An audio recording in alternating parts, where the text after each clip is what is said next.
gracias. Pastor Daniel, Cristi, pastora, gracias a todos los líderes de esta congregación. Y yo quisiera pasarles un mensaje de nuestra pastora. Dice, anúnciales una nueva temporada que se abre hoy para Centro de Vida Cuernavaca. Las cosas viejas pasaron. Se cortan cualquier lastre, cualquier cosa que no les había permitido avanzar como Dios quiere que avancen. Que la palabra de Dios vaya y corra con poder, que el reino se establezca y que milagros, liberaciones, sanidades y provisiones vengan del cielo para todos ustedes. Amén. Así que pues un gran saludo de nuestra pastora, de su casa, Centro de Vida Lomas. Yo también me siento en mi casa aquí y pues estoy feliz de estar con ustedes en esta tarde. Muchas gracias. Vamos a orar. Padre, yo te doy tantas gracias por esta casa, por este centro de vida. Gracias, Señor, porque tu mano ha estado con ellos, a pesar de las adversidades y de las circunstancias difíciles. Señor, tú te has mostrado fiel a ellos y lo seguirás haciendo, porque ese es tu nombre. Tú eres el fiel y verdadero. Y te damos a ti todo honor y toda gloria en esta tarde. Y te pido que tu Santo Espíritu ilumine y vivifique la palabra y que cada uno de ellos, Señor, pueda salir de aquí renovado, lleno de tu aliento, lleno de tu Espíritu Santo, Señor, a caminar, a correr y a vivir el llamado que tú has hecho a cada uno de ellos en lo individual y como congregación. Te damos gracias en esta tarde y los bendecimos a todos en el nombre de Jesucristo de Nazaret. Amén. Bueno, pues muy buenas tardes. Yo he titulado el mensaje de esta tarde, Resistir firmes en la fe. Y aquí es una presentación que vamos a seguir. Y yo quisiera comenzar hablando de un testimonio que me dio uno de los discípulos que Dios me ha colocado cerca. Él es un director de empresas, joven, bueno, para mis estándares, tendrá 45 años, tiene una familia, un chiquito de 14 o de 13 años, y bueno, él es un hombre muy ocupado, pero muy lleno de Dios, y se da todavía sus tiempos para hacer atletismo. Entonces hemos venido platicando y me ha venido contando acerca de cómo él se ha ido entrenando para correr. Finalmente pudo correr el maratón de la Ciudad de México, 42 kilómetros. Primer maratón que corrió. Y me estaba contando, y este es el testimonio que les traigo, que él estando ya a pocos kilómetros, creo que recuerdo, si no mal recuerdo, andaba en el kilómetro 36 o 35, en donde ya su cuerpo literalmente ya no respondía. Estaba con el cuerpo adolorido, los músculos adoloridos, le faltaba la respiración, ya no podía más. Estaba en el momento en el cual podía haber inmediatamente desistido, o como hizo ahí en ese momento de dificultad, le dijo: esta carrera, Señor, yo te la he dedicado a ti, no es mi carrera, es tu carrera. Así que hoy, Señor, te encomiendo todo lo que soy. Te encomiendo mi cuerpo, mi alma, todo, las pocas fuerzas que tengo. Y dice que al orar empezó a sentirse un poco mejor y dice que personas del público que están ahí a los lados de las calles por donde corren los maratonistas empezaron a gritarle por su nombre y le empezaron a decir: ánimo, sigue adelante, corre, tienes fuerzas, dale. Y dice que en ese momento sintió un momento literal del Espíritu Santo. Y en esa circunstancia que él dice fue un momento del Espíritu Santo, dice: recuperé el aliento y pude recuperar el ritmo. Dice: el ritmo no solo de la carrera, sino el ritmo respiratorio. Sentí que mi ritmo cardíaco literalmente todo se conjuntó para poder llegar a la meta. Y a mí me pareció sumamente interesante e importante su testimonio, Porque ¿cuántos de ustedes saben que tú y yo, y todos los que estamos aquí, que hemos decidido seguir a Cristo, estamos en la carrera de la fe? Y yo sé que esta situación que le ocurrió a él, han dado como testimonio muchos de los corredores al respecto. Han hablado de que llega un momento en distintos episodios de las carreras que corren los maratonistas, que llegan a ese punto en donde experimentan un cansancio tremendo. Si quieren pasar la siguiente, ¿quieren que les diga así la siguiente? Creo que sí, ¿verdad? Les voy diciendo. Ok, en donde el cansancio es agotador y que hace literalmente que los deportistas ya no puedan desempeñarse como ellos quisieran. La siguiente, por favor. Y esto le llaman entre los deportistas el segundo aliento. Pero yo te vengo a hablar hoy del segundo aliento del Espíritu. De ese aliento que necesitamos los corredores de la fe, los que estamos en la batalla de la fe, en el momento en el cual las circunstancias de la vida se ponen muy difíciles. Llega este segundo aliento y, como les digo, el atleta se recupera y sin parar, porque no es que hace un alto y empieza a descansar y empieza a tomar aire y empieza a ver cómo le hace. No. Es sin dejar de correr, la persona recibe un segundo aliento que le permite continuar y no desertar y no desistir. La siguiente, por favor. Ahora, en lo humano, y fíjense qué interesante, los corredores profesionales señalan que hay un momento en la carrera en el cual están al borde del agotamiento, pero para ellos la clave es resistir. ¿Resistir qué? Los pensamientos negativos que empiezan a bombardearlos. ¿Qué haces aquí? No debiste de haber corrido. ¿Para qué te inscribiste? No entrenaste lo suficiente, etc. ¿Cuántos de ustedes se identifican con esos dardos de fuego del maligno que continuamente lanza sobre los hijos de Dios, con el propósito no solo de detenernos, sino que desertemos? Estaba analizando esto de los dardos de fuego.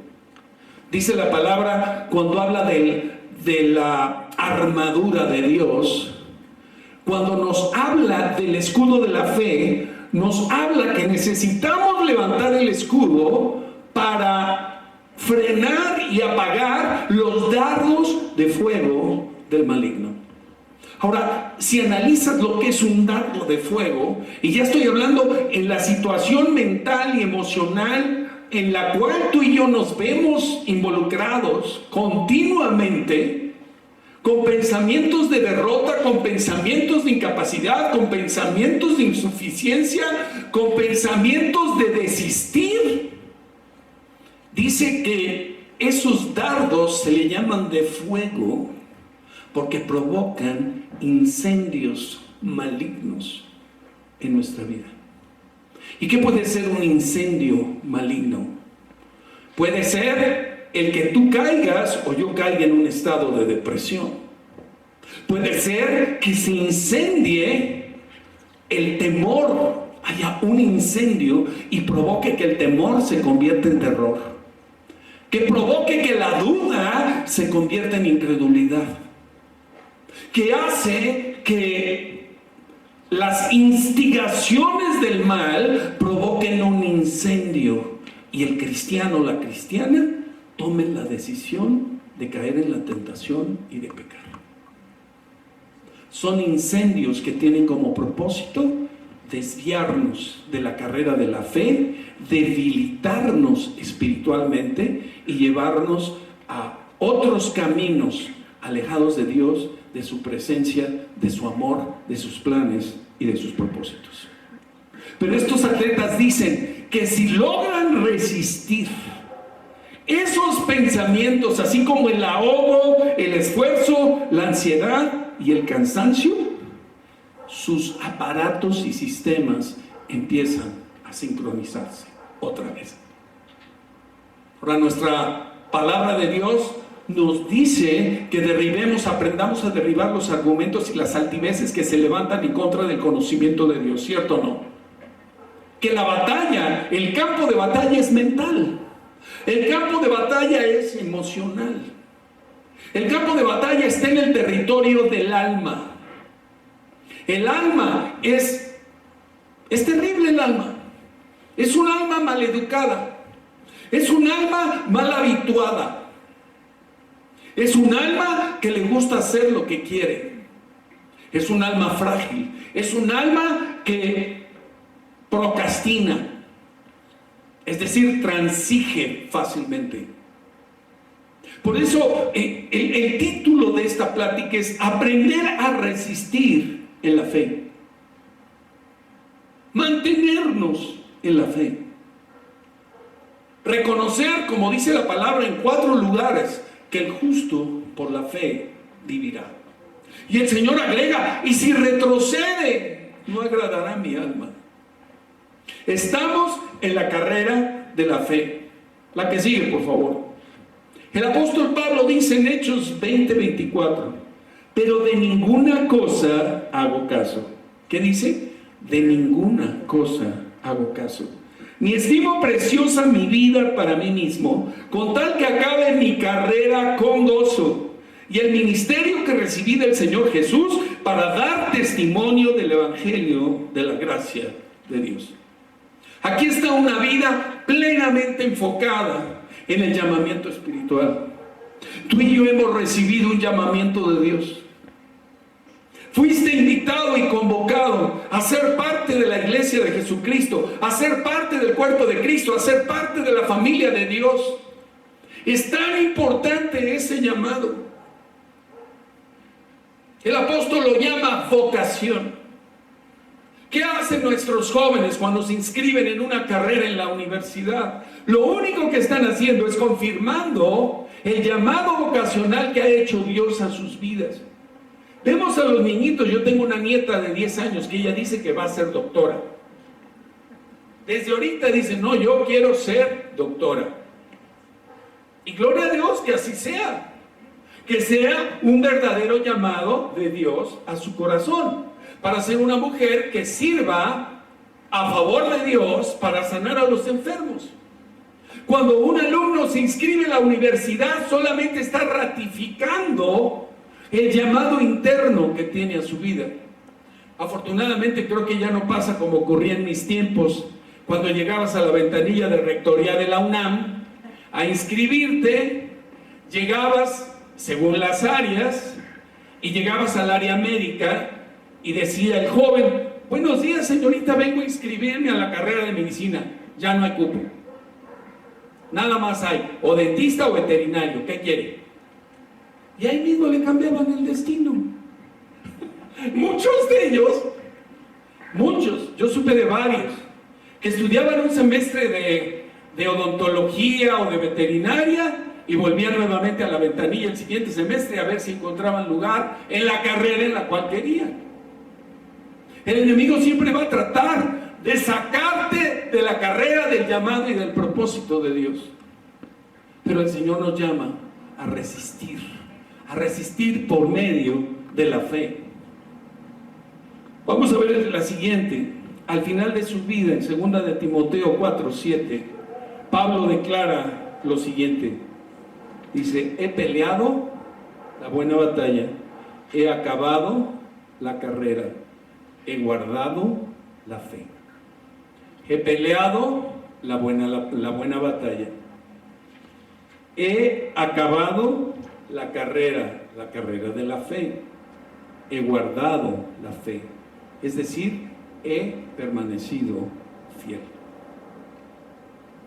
El cristiano, la cristiana, los hijos de Dios, estamos llamados a ser hombres y mujeres de fe fieles. Y yo estaba analizando cuando Pablo dice buena batalla, y encontré varios términos para que podamos entender lo que es una buena batalla. Es una batalla genuina, es una batalla moralmente virtuosa, es una batalla honesta, justa, noble, digna, admirable.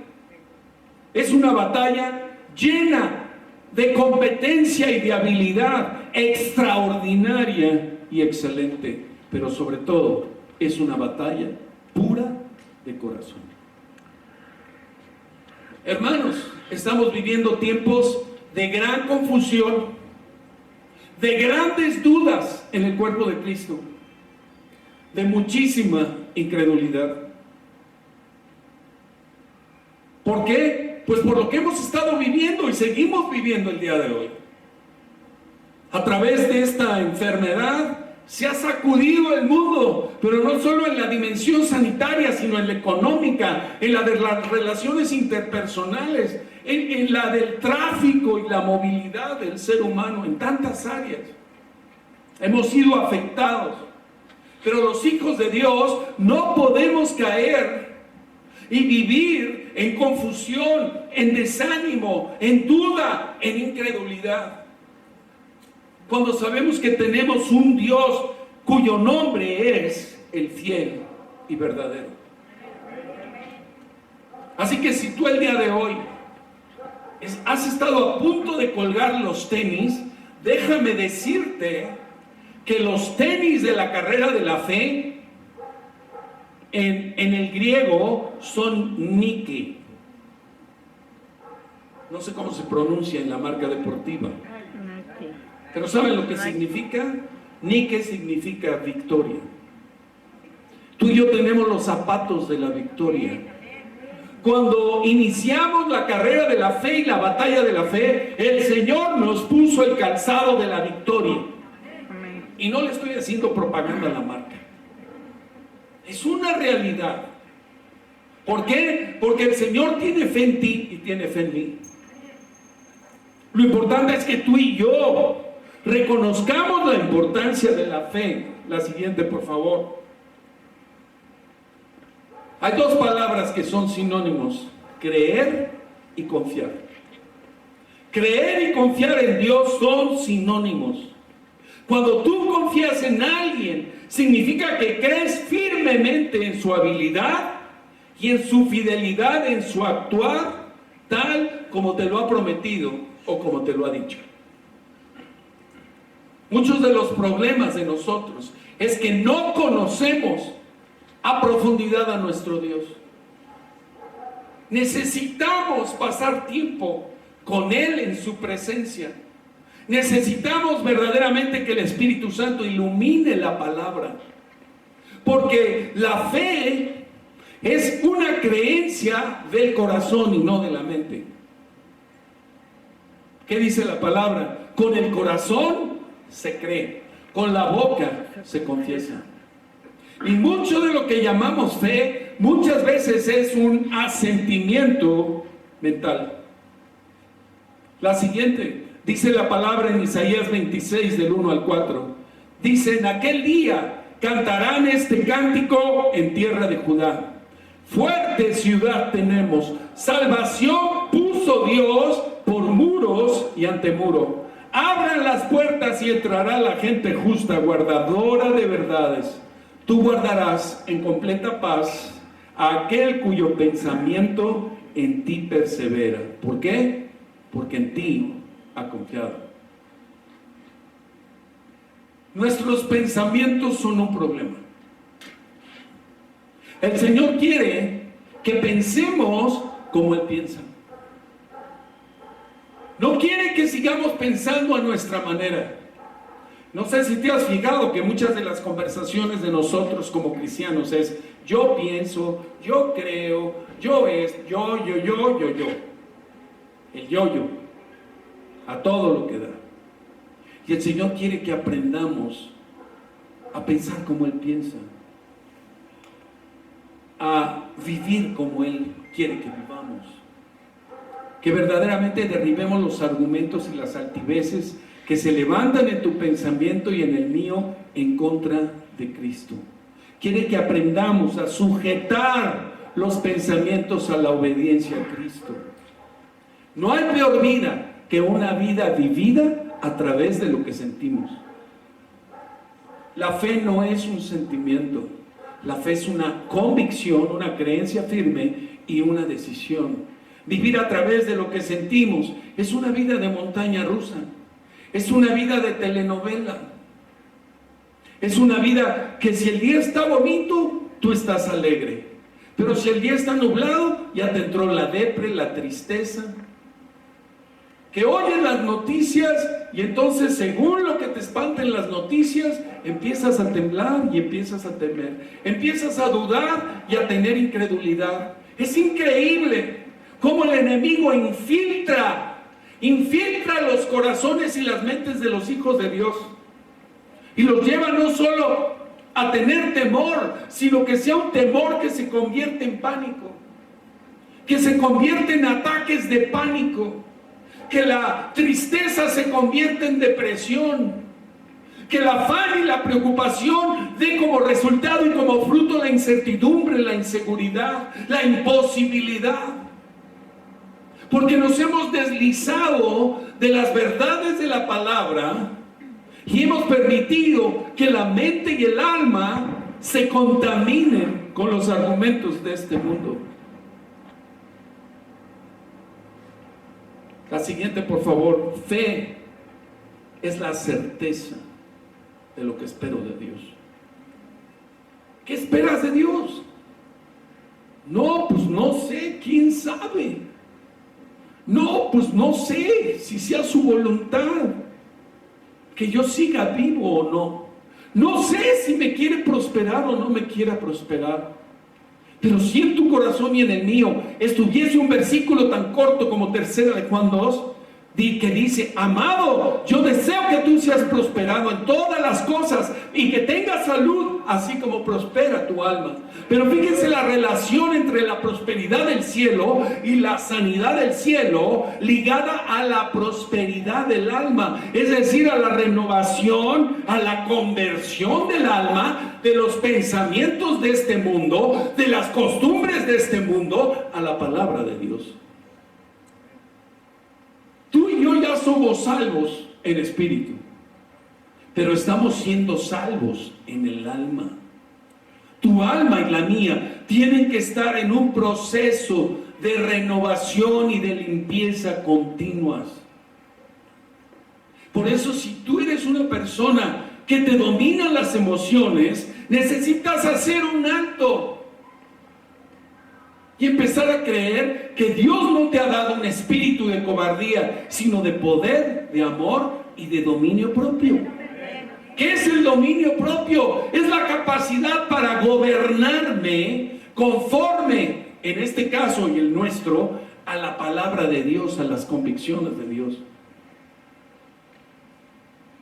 Quizá tú como yo vengas de ser un ingobernable, un rebelde, alguien que hizo lo que se le dio la gana durante mucho tiempo, alguien dominado por los sentimientos, las emociones, los impulsos, los sensorial, ¿no?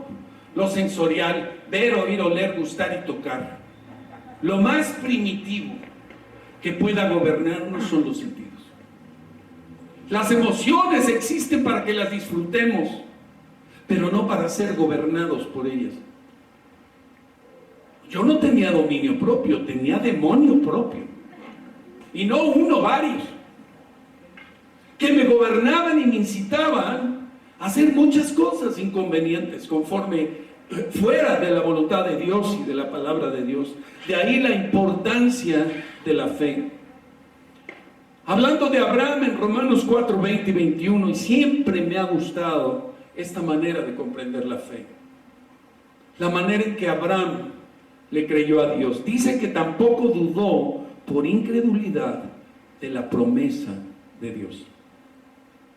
Todo parte de la promesa de Dios, de las promesas que Dios te ha dado a ti en lo particular. ¿Qué promesas te ha dado?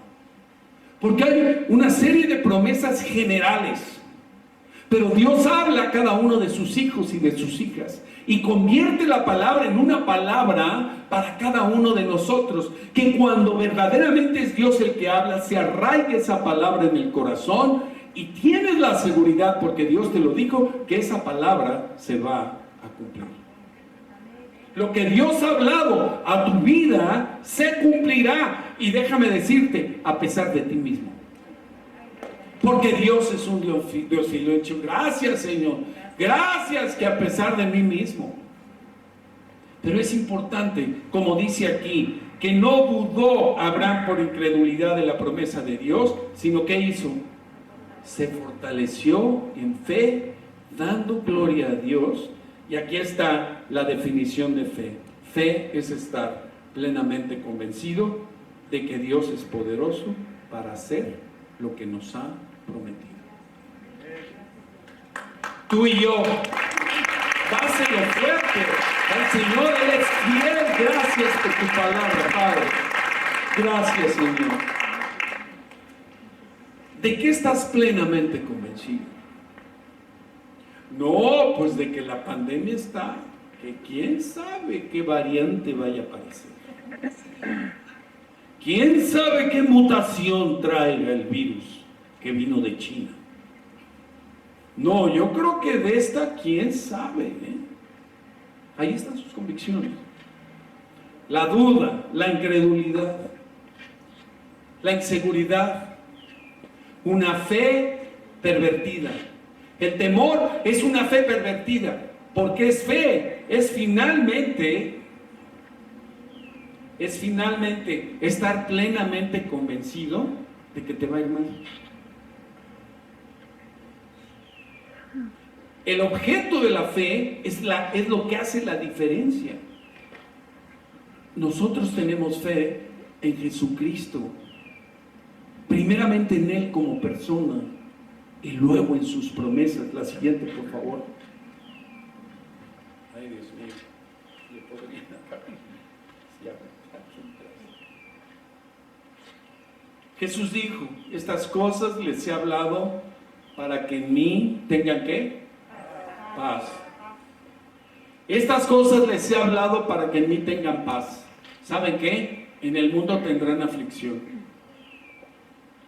Imagínate que el versículo se hubiese quedado hasta ahí. Ay, ay, ay. Ay, ay, ay. ¿Qué dijo? En el mundo tendrás aflicción. Pero ¿qué dijo? Confía, yo he vencido al mundo. Ahora, ¿dónde está tu corazón respecto a estas palabras? Porque miren, en los tiempos que estamos viviendo, el Señor está esperando que verdaderamente peleemos la batalla de la fe, o peleemos, no sé cómo se dice. Pelea la batalla de la fe, echa mano de la vida eterna a la cual ha sido llamado. Los recursos del cielo siguen a nuestra disposición. El asunto es que tu alma y la mía se distraen muy fácilmente. Se distraen con el noticiero, se distraen con las redes sociales, se distraen con las opiniones de mucha gente a la cual no le debieras permitir que opine sobre tu vida o opine sobre lo que vendrá en la vida de este mundo. Jesús lo está diciendo desde hace 2000 años, en el mundo habrá aflicción, pero confíen, yo he vencido al mundo. Ahora, es una realidad la siguiente, las aflicciones. ¿Cómo vivir la fe en medio de las aflicciones? Tú y yo tenemos que vivir como esa criatura, en un asombro cada día de la manera en que Dios se mueve en nuestras vidas. Tenemos que vivir creyendo que sus misericordias se renuevan cada día. Tenemos que vivir agradecidos de poder estar respirando. Tenemos que estar dispuestos a recibir la provisión de Dios ante una pérdida, el consuelo del Consolador. Dios es el Padre de toda consolación, que nos consuela en cualquier tribulación, con el fin de que además de que seamos consolados, nosotros podamos consolar a los que están afligidos. ¿Te fijas la importancia de la fe? Y la importancia de tener una relación viva con el Dios Todopoderoso. La fe es mi elección. Tú decides hoy creerle al Señor Jesucristo o no creerle. Ahora, hay un canto nuevo que lo acabo de escuchar, de Christine de Clary, que dice: ¿cómo puede ser que no te crea? ¿Cómo no te voy a creer? ¿Cómo no voy a creerte si yo soy un testimonio vivo de tu poder resurrector? Yo soy un testimonio vivo de haber sido arrancado de las tinieblas, de haber vivido sin esperanza y sin Dios en el mundo, y haber entrado por la gracia de Dios y por la fe en Cristo al reino de Dios. Ahora soy un hijo de Dios, no soy un huérfano, no soy alguien desconocido para Dios. Cuando Dios me encontró, parecía que tenía todo y adentro no tenía absolutamente nada. Y el día que reconocí a Cristo como mi Señor y Salvador, en ese instante la depresión fue quitada de mí, la carga que traía sobre mis hombros, el vacío de mi corazón fue quitado, espiritualmente fue arrancado, y entré en una alegría y en un gozo que jamás había conocido. Ahora, es decisión tuya y mía seguir creyéndole al Señor o movernos al ritmo que tú quieras, despacio, rápido, hacia el reino de las tinieblas, hacia el reino de este mundo, a la incredulidad, a lo que tú crees. Cambiar la fe en Dios por confiar en las certezas y las inseguridades que este mundo ofrece. La siguiente, por favor. Ahora, la fe no es una sola decisión, es una serie de decisiones. Es un seguir confiando en Dios a pesar, escúchame esto por favor, a pesar de lo que vemos, a pesar de lo que experimentamos. ¿Cómo está el clima de tu vida? Dice la palabra que el reino de Dios no consiste en comida ni bebida, sino en ¿qué? ¿Sino en qué? Justicia, paz y gozo en el Espíritu Santo. Para mí, esa es la biometría del reino. Aquí nos han traído análisis tras análisis, ¿no? La prueba esta, y hágase la prueba, y hágase el este, y hágase el otro, y los que han sido diagnosticados de otras cosas, se tiene que hacer su check-up, y esto y lo otro, ¿no? Ya está el azúcar hasta no sé dónde, ya están los ácidos grasos, y una bola de cosas. El clima del reino de los cielos, ahorita hazte un análisis. ¿Cómo está tu nivel de rectitud, de vida, de paz y de gozo en el Espíritu Santo? ¿Cómo está? No, pues más o menos. Bueno, ahora que regresé de vacaciones, pues sí regresé como más tranquilo. No. Es que donde estés de vacaciones o donde sea, tenemos que estar experimentando la paz de Cristo y el gozo del Señor. Tenemos que estar en la habilidad de poder tomar decisiones rectas, correctas, que agraden a Dios. Esa es la biometría del reino. ¿En qué se basa? En una relación vital, viva, con Jesucristo por medio del Espíritu Santo, y en que tú y yo nos comamos la palabra cada día. ¿Qué le dio el Señor a los israelitas que salieron de Egipto como alimento diario? El maná. ¿Y cuál era la característica del maná? Que no se podía guardar. Era diaria la ración. Se echaba a perder. Y tú y yo no podemos vivir solamente de alimento enlatado o de las glorias del pasado. Necesitamos todos los días ir al pan vivo que descendió del cielo y que da vida al mundo. Retoma la palabra, retoma sus promesas, pasa tiempo con el Señor todos los días. Cuando sientas que estás debilitado en la fe, cuando sientas que te está ganando el miedo, que te está ganando la incertidumbre, que empieza la duda, que empieza la incredulidad, hay que hacer un alto. Hay que hacer un alto y regresar al Señor. Fíjense lo que dice ahí. La que sigue, por favor. Juan 12:46. el Señor nos dice, yo la luz he venido al mundo para que todo aquel que cree en mí no permanezca en tinieblas. ¿Qué es la duda? ¿Qué es el temor? ¿Qué es la incredulidad? Son tinieblas, hermano. Ahora, a lo mejor estás pensando, no, pues es que todos tenemos miedo. Sí, entiendo esa parte de que en las emociones, pues todos estamos hechos para sentir temor, sentir alegría, sentir tristeza. Pero una cosa es que las sintamos de manera normal y otra cosa es que nos dominen esas situaciones, muchas veces incitadas por el enemigo. El Señor no nos quiere en ese estado. Es la fe la que trae el segundo aliento a nuestras vidas. Es la fe la que nos permite salir adelante y vencer al mundo. La que sigue. Vean esta cita tan importante y tan interesante. Primera de Juan 5, 4, 5. Porque todo lo que es nacido de Dios, ¿qué dice? Te pregunto, ¿eres nacido de Dios? ¿Eres nacida de Dios? ¿Tienes la seguridad en el corazón? Entonces tienes la victoria sobre el mundo. ¿Sí o no? Eso lo dice ahí el Señor.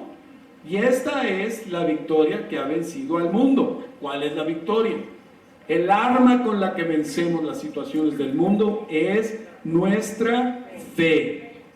¿Amén? Dice, ¿quién es el que vence al mundo? Sino el que cree que Jesús es el Hijo de Dios. ¿Tú lo crees? Yo sí creo que Jesucristo es el Hijo de Dios. Y es esa fe en Él que me da la victoria sobre el mundo. La que sigue. Los versos 1 de Juan 2, 15 y 16, el Señor nos dice, no ames el mundo. No ames el mundo ni las cosas que están en el mundo. Jesús había dicho, y lo dice en Juan 17 en su oración, ellos están en el mundo, pero no son del mundo. No los saques del mundo, guárdalos del mal. Vivimos en este mundo, debemos ser la luz en medio de las tinieblas. Estamos llamados a ser la sal de la tierra.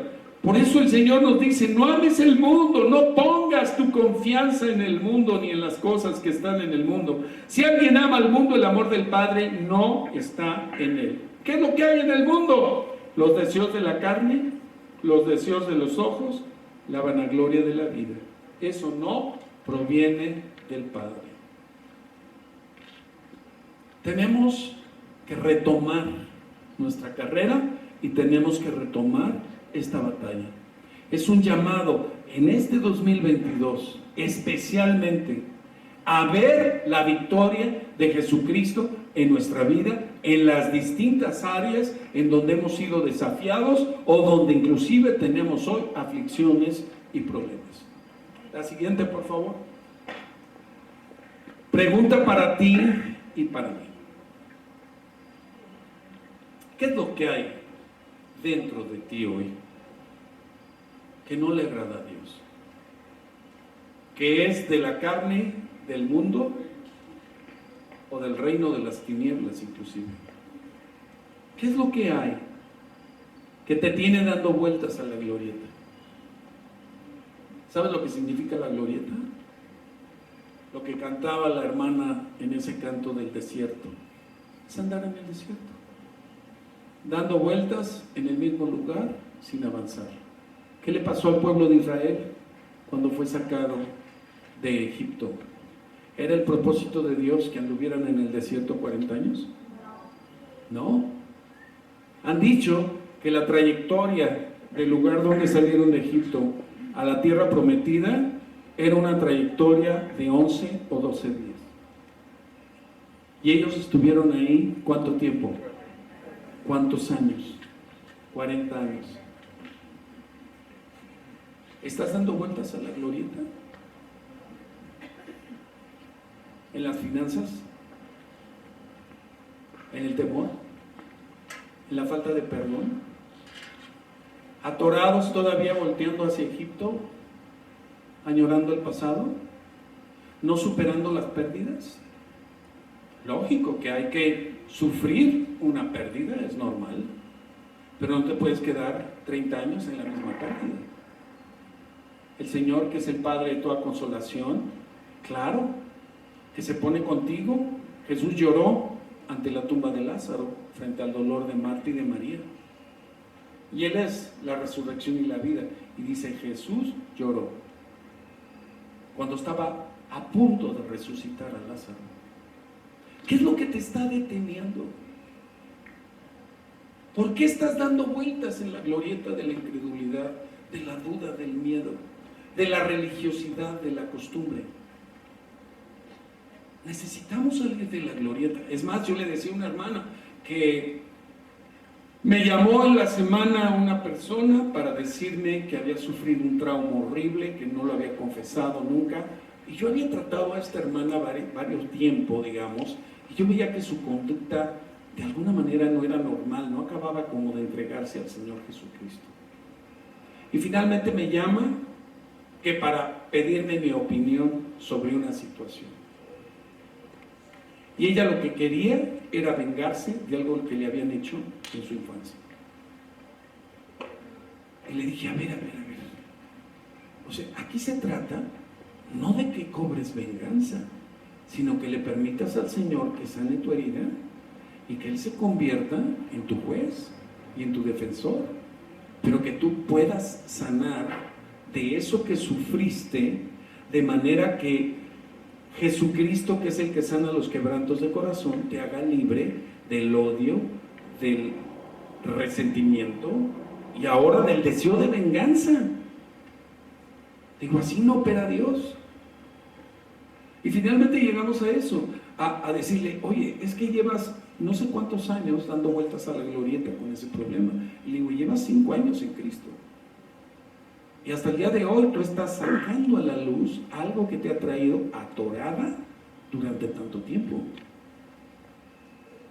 Qué importante es permitirle al Señor que sane todas las heridas del pasado y que tú puedas ser libre de amargura, de rencor, de resentimiento, de odio, de celos o de lo que sea que esté impidiendo tu avance, tu crecimiento y tu maduración como hijo o hija de Dios, para que puedas ir hacia adelante y experimentar las promesas y las bendiciones de Dios y descubrir y vivir el propósito y el llamado específico para tu vida.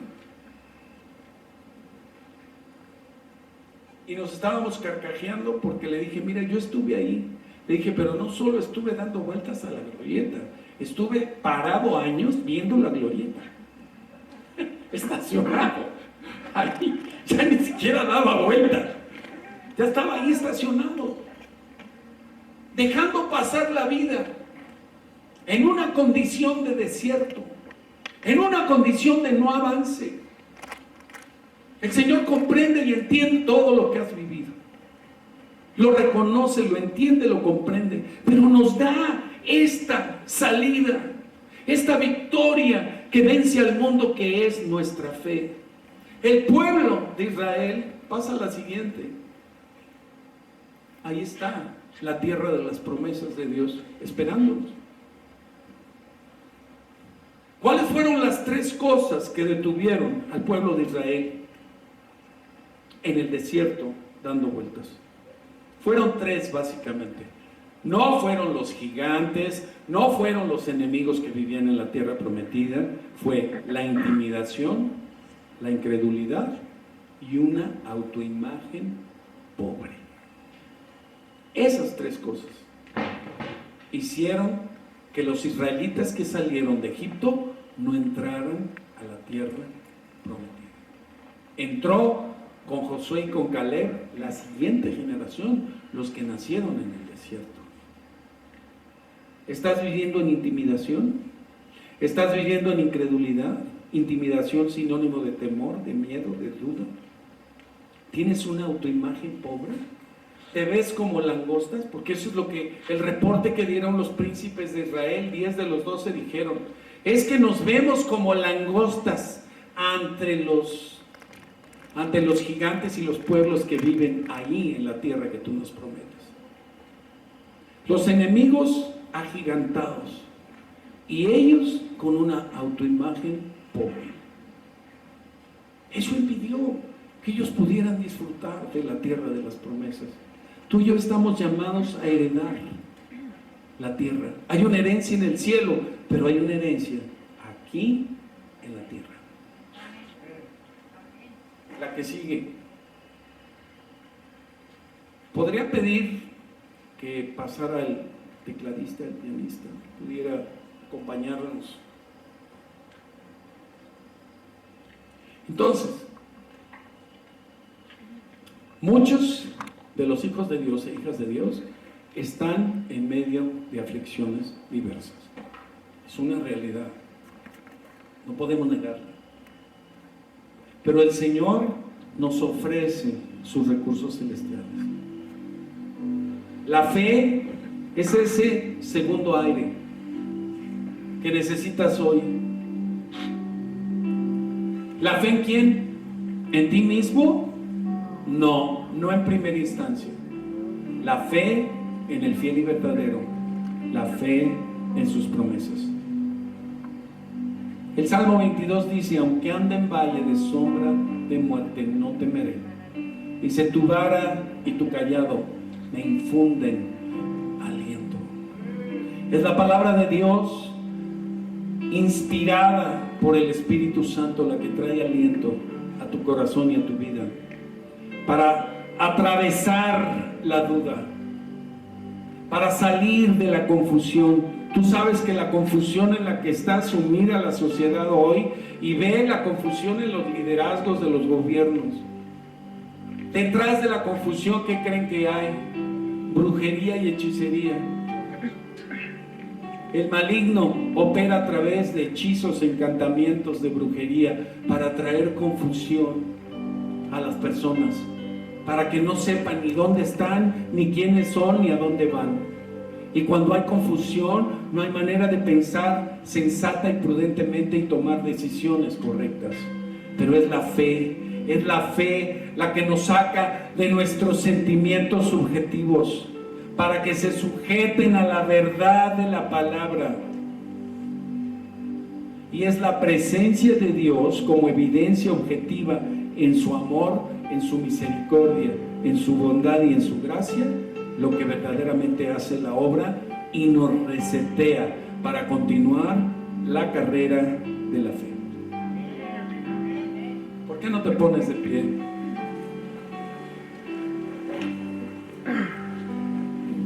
¿Crees que el Señor te ha estado hablando en este tiempo? ¿Por qué no tomamos aire? Toma una bocanada de aire profunda, en señal de que recibes el aliento de Dios, el aliento del Espíritu Santo. Espíritu Santo de Dios, yo te pido que tú te magnifiques hoy. Que saques de la duda, de la confusión, del desánimo, de la tristeza, de la aflicción a tus hijos e hijas aquí presentes.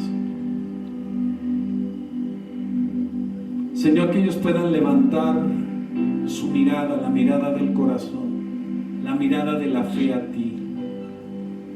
Puestos los ojos en Jesús, el autor, el perfeccionador y el consumador de la fe. Señor, hoy levantamos la mirada del corazón. Señor, hoy nos salimos de los sentimientos subjetivos. Nos salimos de los pensamientos que se oponen a tu palabra, que han producido temor, duda, incredulidad, que han producido todo tipo de aflicciones y de angustias en el corazón de las personas. Señor, es en tiempos de prosperidad y de paz donde hay avance. Y tú has venido a darnos paz. En medio de cualquier circunstancia, has venido a darnos gozo. Porque tu reino no consiste solamente en palabras, sino en poder. Padre, en el nombre de Jesús, te pido, hermano, hermana, que sueltes el cansancio, que sueltes la incertidumbre, el dolor, lo que traigas, lo que te está deteniendo, las cargas. No podemos ser como Hipípila, cargando losas sobre nuestras espaldas, oprimidos por el enemigo, viviendo los fuegos del infierno que nos desarreglan y nos descomponen espiritualmente y mentalmente y emocionalmente, que te provocan ira, que te provocan contienda, que te han provocado desánimo, desesperación, tristeza. Padre, hoy en el nombre de Jesús, Señor, tomamos este nuevo aliento, el nuevo aliento de tu palabra, Señor, y de tus promesas vivificadas por el Espíritu Santo. Entrégale tus cargas, entrégale tus dudas, la confusión, la incredulidad.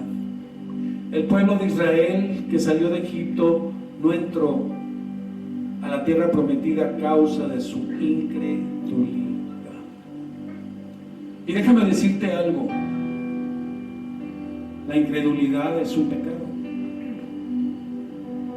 El temor fuera de orden es un pecado, porque no estás confiando en el amor del Padre. Sigues en tus propias fuerzas, en tus propios recursos, y ¿sabes qué? Nuestros recursos no nos alcanzan, no nos alcanzan. Cierra tus ojos y ahí ponte a cuentas en tu corazón con el Padre y dile: Señor, he caído en los brazos de este mundo,